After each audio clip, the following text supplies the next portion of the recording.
ಈಗ ಸಂಸದರಾಗಿರುವಂಥ ರಾಘವೇಂದ್ರ ಅವರು ನಮ್ಮ ಜೊತೆಗೆ ಸಂಪರ್ಕದಲ್ಲಿದ್ದಾರೆ. ರಾಘವೇಂದ್ರ ಅವರೇ, ಬಹುಶಃ ಪಲ್ಲವಿ ಅವರು ನಿಮ್ಮ ಜೊತೆಗೆ ಮಾತನಾಡಿದ್ರು, ಮಂಜುನಾಥ್ ಅವ್ರ ಪತ್ನಿ ಅನ್ನೋದು ನಮ್ಗೆ ಗೊತ್ತಾಯ್ತು. ಅವರ ಸನ್ನಿವೇಶ ಹೇಗಿದೆ ಈಗ? ಅವ್ರನ್ನ ಕೂಡಲೇ ಅವ್ರನ್ನ ಕರ್ಕೊಂಬರುವಂತ ನಿಟ್ಟಿನಲ್ಲಿ ಏನ್ ವ್ಯವಸ್ಥೆ ಆಗ್ಬೋದಾಗಿದೆ ಅಂತ? ಪಾಪ ಅವ್ರ ಮಗು ಈಗ ಒಂದ್ ಕಡೆ ಇದ್ದಾರೆ, ಮತ್ತೆ ಅವ್ರ ಡ್ರೈವರ್ ಇದಾರೆ ಅಲ್ಲಿ. ಅಂದ್ರೆ ದಟ್ ಮೀನ್ಸ್ ಟೂರಿಸ್ಟ್ ಏನು ಕರ್ಕೊಂಡು ಹೋಗಿದ್ರು, ಅಫ್ರೀದ್ ಅಂತ ಹೇಳಿ ಟೂರಿಸ್ಟ್ ಪಾಪ ಅವ್ರ ಜೊತೆಗಿದ್ದಾರೆ. ಇವನು ಡ್ರೈವರ್ ಇದಾರೆ, ವೆಹಿಕಲ್ ಡ್ರೈವರ್ ಇದಾರೆ. ಈಗ ಡೆಲ್ಲಿ ರೆಸಿಡೆನ್ಷಿಯಲ್ ಕಮಿಷನರ್ಗೂ ಕೂಡ ಮೆಸೇಜ್ ಹೋಗಿದೆ ಈಗ. ಇಲ್ಲಿ ನಮ್ಮ ಉಳಿದಂತವ್ರು ಎಲ್ಲದೂ ಕೂಡ ಗಮನಕ್ಕೆ ಹೋಗ್ತಾ ಇದೀವಿ. ನಮ್ಮ ಆದ್ಯತೆ ಈಗ ಪಾಪ ಅವ್ರನ್ನ ಇಲ್ಲಿಗೆ ಕರ್ಕೊಂಡ್ಬರೋದು ಈಗ ಆ ದಿಕ್ಕಲ್ಲಿ ನಮಗೆ ಗಮನಿಸ್ತಾ ಇದೀವಿ ಸರ್ ಈಗ. ಸರ್, ಈಗ ಶಿವಮೊಗ್ಗದವರು ಇವರು 3 ಜನನ ಇನ್ನೂ ಬಹಳ ಜನ ಇದ್ದಾರೆ? ಯಾಕಂದ್ರೆ ಒಂದು ಏಜೆನ್ಸಿ ಮುಖ್ಯನೂ ಹೋಗಿರೋದು, ಬಸ್ಸಲ್ಲೇ ಹೋಗಿದ್ರೆ ಎಲ್ಲ ಫ್ಲೈಟ್ ಹತ್ತೋ ತನಕ ಅನ್ನೋದನ್ನ ನಾವು ಕೇಳ್ಪಡ್ತಾ ಇದ್ವಿ. ನಿಮಗೆ ಸಿಕ್ಕಿರೋ ಡೀಟೇಲ್ ಸರ್? ಸರಿ ಇದೆ. ನಮ್ಮ ಶಿವಮೊಗ್ಗದಿಂದ ಇವ್ರು 3 ಜನ ಮಾತ್ರ. ಅವ್ರ ಜೊತೆ ಬೇರೆ ಕನ್ನಡಿಗರು ಯಾರು ಇಲ್ಲ. ಅದೊಂದು ಟೂರಿಸ್ಟ್ ಕಂಪ್ನಿ ತಗೊಂಡಂಗೆ ಥ್ರೂಟ್ ಕಂಟ್ರಿ ಬಂದಂತವ್ರಿಗೆ ಟೂರಿಸ್ಟ್ ಟ್ರಾವೆಲ್ ಏಜೆಂಟ್ ಇದರಿಂದ ಒಂದು ಬಸ್ ವೆಹಿಕಲ್ ಮಾಡಿ ಅಲ್ಲಿಂದ ಕರ್ಕೊಂಡು ಹೋಗಿದ್ದಾರೆ. ಅದ್ರಲ್ಲಿ ಇವ್ರು 3 ಜನ ಮಾತ್ರ ಕುದುರೆಯಲ್ಲಿ ಹೋಗಿದ್ದಾರೆ. ಮಗು ಪಾಪ ಮಂಜುನಾಥ್ ಮತ್ತು ಪಲ್ಲವಿ ಅವರು ಅಲ್ಲೊಂದು ಸ್ಪಾಟ್ ಅಲ್ಲಿ ಇಳಿದು ಅಲ್ಲಿಂದ ಮಗುಗೇನೋ ಪಾಪ ಏನೋ ಬ್ರೆಡ್ ಏನೋ ಈ ತರ ಬೇಕು ಅಂತ ತರ್ಲಿಕ್ಕೆ ಹೋದಂಗ ಅವರು. ಆಮೇಲೆ ಗುಡ್ಡಿನ ಶಬ್ದ ಕೇಳಿದೆ ಪಾಪ ಅವ್ರಿಗೆ. ನೋಡೋ ಜನ ಎಲ್ಲ ಓಡೋಗ್ತಾ ಇದಾರೆ. ನೋಡಿದ್ರೆ ಪಾಪ ಇವರ ಮಂಜುನಾಥ್ ಅವರೇ ಬಿದ್ದಿದ್ ನೋಡಿ ಪಲ್ಲವಿ ಅವರು ಗಾಬರಿ ಆಗಿದೆ ಸರ್.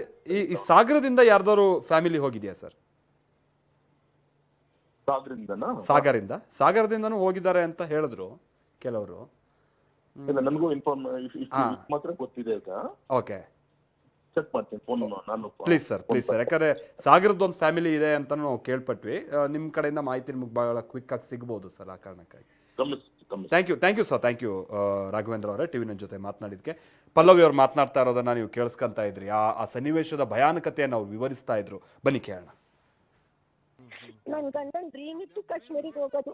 ಎಂತ ಕಾರು ಬಂದ್ವೇನೋ ಈ ಕರ್ಮಕ್ಕೆ. ಪಲ್ಲವಿ ಅವರೇ, ಈಗ ಆ ಘಟನೆ ಆದಂತ ಸ್ಥಳದಿಂದ ನೀವ್ ಎಲ್ಲಿದ್ದೀರಾ? ಜೊತೆಗೆ ಎಷ್ಟು ಮಂದಿ ಆ ಸಂದರ್ಭದಲ್ಲಿ ಇದ್ರಿ? ಯಾರ್ಯಾರ ಮೇಲೆ ಹೇಗೆ ಅಟ್ಯಾಕ್ ಮಾಡಿದ್ರು ಕೇಳಿ ಅಂತ ಹೇಳಿ?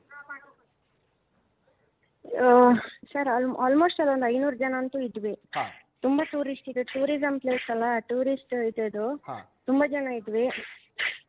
ಅಲ್ಲೊಂದು ಇದು ಪೆಹಲ್ಗಾಮಲ್ಲಿ ಮೇಲ್ಗಡೆ ಇದು ಎಂತದ್ದು ಪಾಯಿಂಟ್, ಅದು ಮಿನಿ ಸ್ವಿಟ್ಜರ್ಲ್ಯಾಂಡ್ ಅಂತ ಒಂದು ಪಾಯಿಂಟ್ ಇದೆ.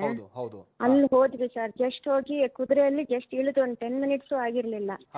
ನನ್ ಮಗ ಬೆಳಗಿಂದ ಏನು ತಿಂದಿರ್ಲಿಲ್ಲ ಅಂತ ಅಲ್ಲಿ ಏನಾರು ತಗೊಳಕ್ಕೆ ಅಂತ ನಮ್ಮ ಮನೆಯವ್ರು ಫಸ್ಟ್ ಅಂಗಡಿಯವನ ಹತ್ರ ವಿಚಾರಿಸ್ತಿದ್ರು. ನಾನ್ ಮಗನಿಗೆ ಕರಿಯಕ್ಕೆ ಅಂತ ಹೋದೆ. ಅದಕ್ಕಿಂತ ಒಂದು 2 ಮಿನಿಟ್ಸ್ ಮುಂಚೆ ಅಲ್ಲಿ ಇದು ಕುದುರೆ ಇಳಿದಾಗ ಹಿಂಗೆ ಗುಂಡಿನ ತರ ಸೌಂಡ್ ಬಂತು. ನಾವೆಲ್ಲ ಆರ್ಮಿದು ಏನೋ ಇದು ಅಂತ ಅನ್ಕೊಂಡ್ವಿ. ನಾನ್ ಈ ಕಡೆ ತಿರುಗಿ ನೋಡೋಷ್ಟೊತ್ತಿಗೆ ಬೇರೆಯವರೆಲ್ಲ ಓಡ್ತಿದ್ರು. ನನ್ ಮಗನ್ ಕರ್ಕೊಂಡು ಈಚೆ ಬಂದು ನನ್ ಮನೆಯವ್ರನ್ನ ನೋಡ್ತೀನಿ, ರಕ್ತದ ಮಧ್ಯದಲ್ಲಿ ಬಿದ್ಬಿಟ್ಟಿದ್ರು ಸರ್. ಒಂದೇ ಶಾಟ್ ತಲೆಗೆ ಹೊಡ್ತಿದ್ದಾರೆ. ಆಮೇಲೆ ನಾನು ಅಲ್ಲೇ ಇದ್ದ ಅವನು ಟೆರರಿಸ್ಟ್. ಅವನಿಗೆ ಹೇಳ್ದೆ ನಾನು, ಮೇರೆ ಪತಿ ಕೋ ಮಾರನಾ ಮುಜೆ ಭಿ ಮಾರು ಅಂತ ನಾನು ಹೇಳ್ದೆ. ನನ್ ಮಗ ಕುತ್ತೆ ಮೇರೆ ಪಪ್ಪ ಕೋ ಹಮ್ ದೋನೋ ಕೋ ಭಿ ಮಾರ್ದು ಅಂತ ಹೇಳಿದ್ರೆ ನೈ ಮಾರೇಂಗೆ ಮೋದಿ ಕೋ ಬೋಲ್ದು ಅಂತ ಹೇಳ್ದ, ಹೋದ. ನಮ್ಮ ಎದುರಿಗೆ ಓಡಾಡ್ತಿದ್ರು. ಅಲ್ಲಿ ಯಾರು ಇರ್ಲಿಲ್ಲ ಸೇನೆಗೆ ಸಂಬಂಧಪಟ್ಟಂತವ್ರು ಆ ಟೈಮ್ ನಲ್ಲಿ? ಯಾರು ಇರ್ಲಿಲ್ಲ, ಸೇನೆಗೆ ಸಂಬಂಧಪಟ್ಟವ್ರು ಯಾರು ಇರ್ಲಿಲ್ಲ. ಅವರು ಏನೋ ಬಂದವರು ಟೆರರಿಸ್ಟ್ ಗಳು ಈ ಆರ್ಮಿ ಡ್ರೆಸ್ ಹಾಕೊಂಡ್ ಬಂದಿದ್ರು ಅಂತ ನಮ್ಗೆ ಇಲ್ಲಿ ಹೇಳ್ತಾ ಇದ್ರು ಪಲ್ಲವಿ ಅವರು. ಹೌದಾ? ಇಲ್ಲ ಆರ್ಮಿ ಡ್ರೆಸ್ ಏನಿಲ್ಲ, ಮಾಮೂಲಿ ಡ್ರೆಸ್ ಅಲ್ಲಿ ಇದ್ರು. ಅಂದ್ರೆ ಆತ ಆರ್ಮಿ ಡ್ರೆಸ್ ಅಲ್ಲೆಲ್ಲ ಇದ್ದಿದ್ದೆಲ್ಲ ಸುಳ್ಳು. ಪಲ್ಲವಿ ಅವರೇ, ಆತನ ಉದ್ದೇಶ ಕೊಂದು ನಿಮ್ಮಂತ ಕುಟುಂಬದ ಉಳಿದಂತವರಿಗೆ ಭಯ ಹುಡ್ಸೋದಾಗಿತ್ತು ಅಂತ ಕಾಣಿಸುತ್ತೆ ಆತನ್ ಮಾತಾಡಿದಾಗ. ಇಲ್ಲಾಂದ್ರೆ ಆತನ್ ನೇರವಾಗಿ ಎಲ್ಲರ ಮೇಲೂ ಗುಂಡಾರಿಸ್ಬಿಡ್ಬೋದಿತ್ತು. ನಿಮ್ಮನ್ನೆಲ್ಲ ಬಿಟ್ಟು ಕೇವಲ ಪತಿನ ಮಾತ್ರ ಕೊಂದು ಹೋದ ಅಂತ ಅಂದ್ರೆ ಎಂತ ದುಷ್ಟ. ಅಲ್ಲಿ ಆಲ್ಮೋಸ್ಟ್ ಬರೀ ಗಂಡಸ್ರನ್ನ ಒಂದು ಜಸ್ಟ್ ಮ್ಯಾರೇಜ್ ಆಗಿದ್ ಕಪಲ್ ಬಂದಿದ್ದಾರ ಅನ್ಸುತ್ತ ಅವರು. ಬರೀ ಅವ್ರಿಗೆ ಮಾತ್ರ, ಗಂಡಸ್ರಿಗೆ ಮಾತ್ರ ಹೊಡೆದಿರೋದು. ಅಂದ್ರೆ ಹೆಂಗಸ್ರ ಮಕ್ಳಿಗೆ ಜಾಸ್ತಿ ಏನಾಗಿಲ್ಲ, ಅಕಸ್ಮಾತ್ ಆಗಿದೆ ಅಷ್ಟೇ ಸರ್. ಈಗ ಬರೀ ನ್ಯೂಸ್ ರಿಪೋರ್ಟ್ ಇದೆಲ್ಲಕ್ಕಿಂತ ಈಗ ನನಗೆ ನನ್ನ ಮಗನಿಗೆ ನಮ್ಮ ಮನೆಯವ್ರ ಬಾಡಿ ಬೇಗ ಸಿಕ್ಬಿಟ್ಟು ನಾವಿಬ್ರು ಫಸ್ಟ್ ಒಂದು ಫ್ಲೈಟ್ ಅರೇಂಜ್ ಮಾಡಿ ನನಗೆ ದಯವಿಟ್ಟು ನಮ್ಮ ಊರಿಗೆ ಕರ್ಸ್ಕೊಳ್ಳಿ ಸರ್. ಖಂಡಿತ. ಪಲ್ಲವಿ ಅವರೇ, ಈಗ ಎಕ್ಸಾಕ್ಟ್ ಲೊಕೇಶನ್ ನೀವು ಎಲ್ಲಿದ್ದೀರಾ, ಆ ಘಟನೆಯಿಂದ ನೀವಿರೋ ಲೊಕೇಶನ್ ಮತ್ತೆ ಎಲ್ಲಿ ಇರ್ತೀರಾ, ನಿಮ್ ಮಾಹಿತಿ ನಾವು ಕೊಡ್ಬೇಕು ಅಂದ್ರೆ ಈ ನಂಬರ್ಗೆ ಕಾಲ್ ಮಾಡಿ. ಆಮೇಲೆ ಈಗ ಆಕ್ಚುಲಿ ನನ್ನ ಜೊತೆ ಬಂದಿರೋ ಡ್ರೈವರ್ ತುಂಬಾ ಒಳ್ಳೆಯವ್ರು, ನಮ್ ಜೊತೆನೆ ಇದಾರೆ. ಆಮೇಲೆ ಅಲ್ಲಿ ಎಲ್ಲರೂ ತುಂಬಾ ಚೆನ್ನಾಗಿ ಮಾತಾಡ್ತಿದ್ರು. ಮತ್ತೆ ಯಾರೋ 3 ಜನ ಮುಸ್ಲಿಮ್ಸ್ ಬಿಸ್ಮಿಲ್ಲಾ ಅಂತ ಹೇಳ್ತಾ ನಮ್ಮನ್ನ ಸೇಫ್ ಆಗಿ ಕೆಳಗ್ ಕರ್ಕೊಂಡ್ ಬಂದ್ರು ಅವ್ರೆ. ಅಲ್ಲೇ ಎಲ್ಲ ಅವ್ರು ಗನ್ ಹಿಡ್ಕೊಂಡೆ ಇದ್ ಮಾಡ್ತಿದ್ರು. ಮೇಡಮ್, ಇನ್ನೊಂದು, ನಿಮ್ ಜೊತೆಗೆ ಯಾರು ಇದಾರಲ್ವಾ, ದಯವಿಟ್ಟು ಅವ್ರದ್ದು ನಂಬರ್ ಅಥವಾ ಏನಾದ್ರು ಮಾಹಿತಿ ಇದ್ರೆ ನಮ್ಗೆ ಮೆಸೇಜ್ ಮಾಡಿರಿ. ಅಕಸ್ಮಾತ್ ನಿಮ್ದು ಏನಾದ್ರು ಫೋನ್ ಕನೆಕ್ಟ್ ಆಗಿಲ್ಲ ಅಂದ್ರೆ. ಇಲ್ಲ ಸರ್, ಯಾರಿಲ್ಲ, ನಾವು 3 ಜನ ಹೋಗಿತ್ತು. 3 ಜನ ಈಗ ಸದ್ಯಕ್ಕೆ. ಪಲ್ಲವಿ ಅವರೇ, ಮಗ ಹುಷಾರಿದಾರಲ್ಲ? ನಾನು ನನ್ನ ಮಗ ಇಬ್ರು ಫುಲ್ ಆರಾಮಿದೀವಿ. ಮಗನ್ ಏಜು ಪಲ್ಲವಿ ಅವರೇ? ಆಗಿಲ್ಲ, ವಯಸ್ಸು 18 ಇಯರ್ಸ್. 18 ಇಯರ್ಸ್. ಓಕೆ. ಈಗ ಅಲ್ಲಿ ನಾವು ಕೆಲವೊಂದು ವಿಜುವಲ್ಸ್ ಅಲ್ಲಿ ಕೆಲವ್ರು ನಡ್ಕೊಂಡು ಹೋಗ್ತಾ ಇದಾರೆ, ನಮ್ ಕನ್ನಡದವರೇ, ಈ ಬಹಳ ರಕ್ತಸಿಕ್ತವಾಗಿದೆ ಬಟ್ಟೆ ಎಲ್ಲ, ನೀವು ಕೂಡ ಅದ್ರಲ್ಲೇ ಇದ್ರಿ ಅಂತ ಕಾಣಿಸುತ್ತೆ. ಹಾಗಾದ್ರೆ ಹೌದು ಹೌದು ಹೌದು. ನೀವು ರೆಡ್ ಕಲರ್ ಬಟ್ಟೆ ಹಾಕೊಂಡಿರೋರ ಪಲ್ಲವಿ ಅವರೇ? ಅಲ್ಲ, ನಾನು ಜೀನ್ಸ್ ಇದು ಹಾಕೊಂಡಿದ್ದೆ, ಟಾಪ್. ಓಕೆ. ನೀವೊಂದು ಇನೋವಾ ಕಾರ್ ಹತ್ತು ಬಂದ್ರಿ ಅನ್ಸುತ್ತಲ್ಲ, ನೀವು ರೆಡ್ ಕಲರ್ ಜಾಕೆಟ್ ಮತ್ತೆ ಮಗನ್ ಕರ್ಕೊಂಡ್ ಬಂದ್ರಿ ಅಂತ ಕಾಣಿಸುತ್ತೆ. ನೀವು ಅದೇ ಅವರೇ ಅಲ್ವಾ ನೀವು? ನಮ್ಗೆ ಆ ವಿಜುವಲ್ಸ್ ಸಿಕ್ಕಿದೆ. ಅಲ್ಲಿಗೆ ನೀವು ಎಲ್ಲಿ ರಿಜಿಸ್ಟರ್ ಮಾಡಿಸ್ತಾ ಇದೀರಲ್ಲ ಹೆಸರನ್ನ? ಇದೊಂದು ಎಲ್ಲ ಟೂರಿಸ್ಟ್ನೆಲ್ಲ ಯಾರ್ಯಾರು ಇದ್ದೀರೋ ಅವ್ರನ್ನ ಕರ್ಕೊಂಡ್ ಬಂದಿದ್ದಾರೆ ಸರ್, ಇಲ್ಲಿ ಕೂರ್ಸಿದ್ದಾರೆ. ಸರಿಯಾಗಿ ಸ್ಪಂದಿಸ್ತಾ ಇದಾರ? ಸರಿಯಾಗಿ ನಮ್ಮ ಹೆಸರು ತಗೊಳ್ತಿಲ್ಲ ಅಂತೇನೋ ಹೇಳ್ತಾ ಇದ್ರಿ ನೀವು ಅಲ್ಲಿಗೆ. ಅಲ್ಲ, ಅವರು ಯಾವ್ದು ನಾನ್ ಕಣ್ಣೆದ್ರಿಗೆ ನೋಡಿ ಇದ್ ಮಾಡಿದೀನಿ, ಯಾವ್ದು ಡೆಡ್ ಬಾಡಿ ಇಲ್ಲ ಅಂತ ಹೇಳಿದ್ರು. ಅದಕ್ಕೆ ನನಗೆ ಸಿಟ್ಟು ಬಂತು. ನನಗೆ ಹುಚ್ಚ ನಮ್ ಗಂಡ ತೀರ್ಕೊಂಡಿದ್ದಾರೆ ಅಂತ ಹೇಳಕ್ಕೆ. ಅಲ್ಲೂ ಏನಾದ್ರು ಅಲ್ಲೇ ಕೂತಿದ್ದೀವಿ ನಾವು, ಅವ್ರ ಪಕ್ಕನೆ, ನನ್ ಗಂಡನ ಪಕ್ಕನೆ.